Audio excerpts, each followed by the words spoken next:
Hey guys, so I've been meaning to do the full video of this stream for some time. I just wasn't really in the right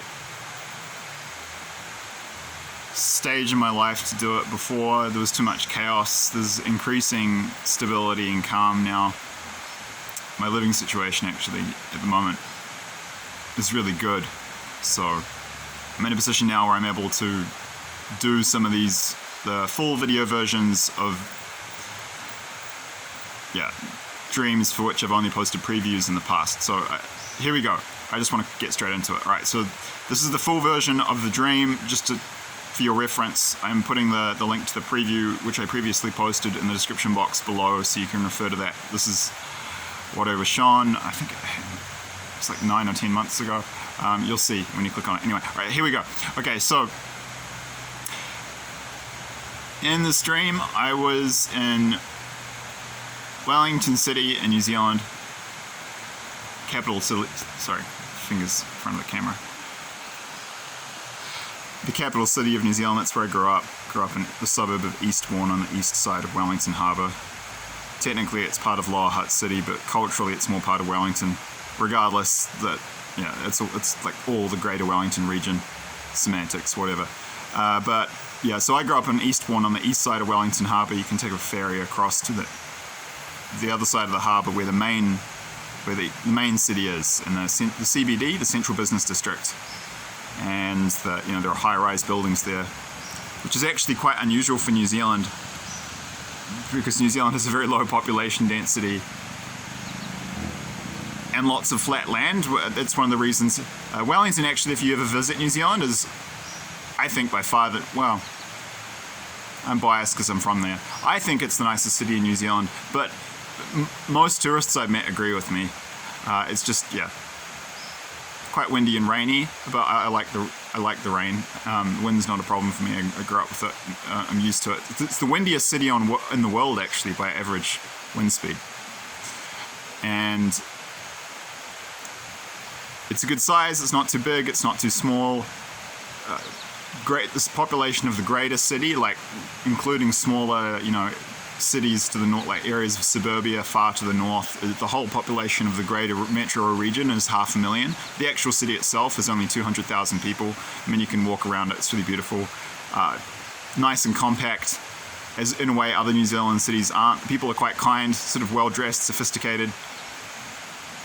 Christchurch is horrible. If you like racism and murder and violence, I recommend Christchurch. City's going to be destroyed in the future, and that's a good thing, I think. I have a friend there I have in Ecuador, and he said that when you go to the South Island, just don't go to Christchurch, just avoid that place. Horrible city, ugly too.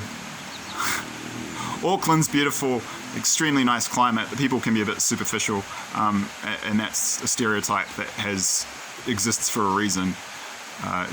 Wellington has a stereotype for being a bit cold and rainy at times. They say you can't beat Wellington on a good day, though, which is true. When it's sunny, it's just absolutely beautiful. And as New Zealanders go, the people are pretty kind and cultured. But even Wellington at the moment is turning horrible with the degraded state New Zealand is in, which is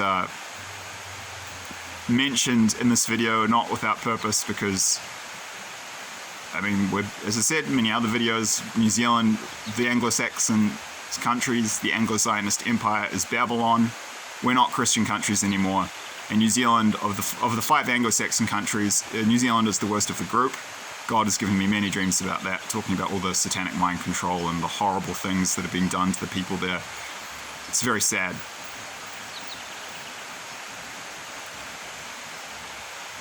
And now that I've healed from the trauma of the abuse that I went through with my blood relatives, not my family, I don't feel anger anymore. I just feel sorry for them. And I feel more sorry for them knowing what's coming when they get their karma for living this demonic Babylonian lifestyle. And this is why, spiritually, this is coming, what I'm describing now. So in the dream, I was in Wellington in a place called, it looked like a mix between Civic Square and in the area of Wellington, the central downtown area of Wellington City, a little bit further to the north. I'll put a Google Maps pin in the description box below it so you can see what Civic Square looks like. It's right in the middle of the city, just in front of the main library. Wellington actually has a beautiful, really good public library. Gosh, it used to be such a good, beautiful city. It's just gone to SHIT since we've had cultural Marxist, basically socialists, rise to power there in the midway through last decade. Wellington peaked around 2014. It used to be amazing. Think of like a South Pacific San Francisco when San Francisco was at its best, but it's going the way San Francisco is now. It's like that. Sad. Anyway, I was there, and I was standing in this area in Wellington. It was kind of dreamy. It wasn't exactly like Civic Square. It looked a bit different, but it was that downtown part of Wellington. And there was, say, 20 to 50 other people around me. They were just, living their daily lives, going about their routines. There were 3 to 5 other people, however, with me. And I remember we were just casually watching footage on a TV screen of the war in Ukraine.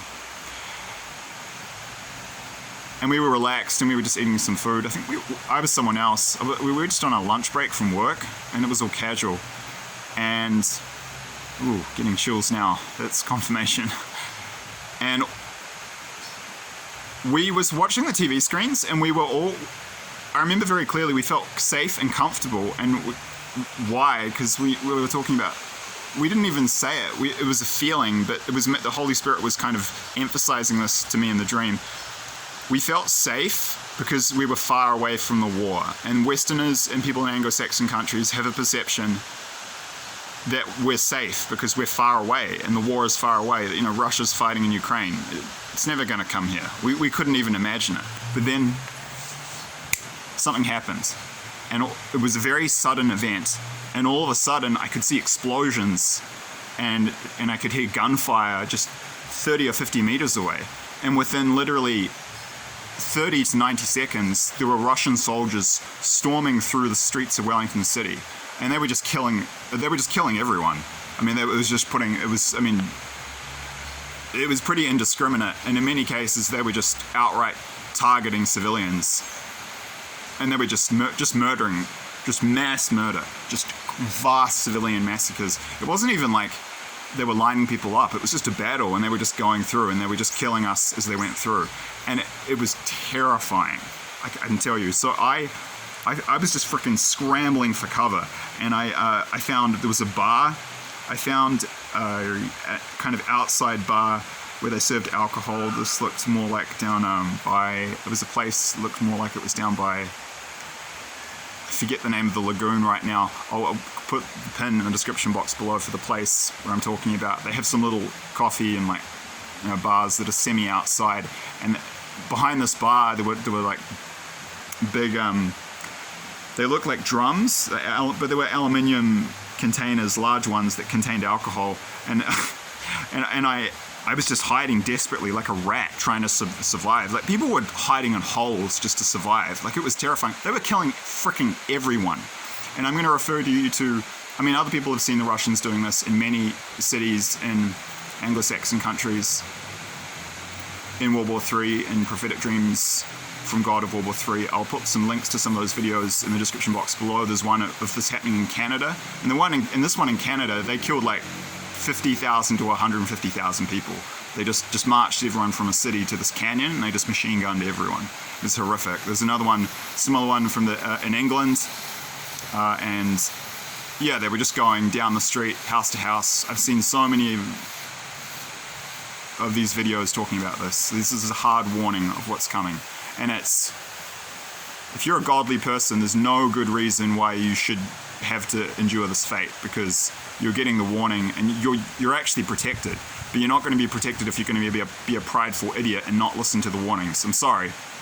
I'm just going to say it. You'll probably end up in a situation like this. And I have a hard-headed, stubborn Christian friend in New Zealand who's in the New Zealand military, and the friendship actually ended because he was so arrogant and stubborn over this kind of stuff. He just doesn't believe it could happen. And it's not just the fact that the war is far away that we think we're safe. There'll be this sudden shift. Something's going to happen in the future. I don't know what, and then all of a sudden the war will be in our countries, and it will happen incredibly fast. That's a theme that many other people have seen in these prophetic dreams from God warning of World War III. The invasions of our countries happen suddenly and much sooner than people expect. I'll link you to a video in the description box below. Katie Humphreys had a dream like this, and she was saying in the dream, "Oh no! Like I wish it's too soon. I knew this was coming. I wish I had more time." And I've seen multiple other people who don't know each other from different countries.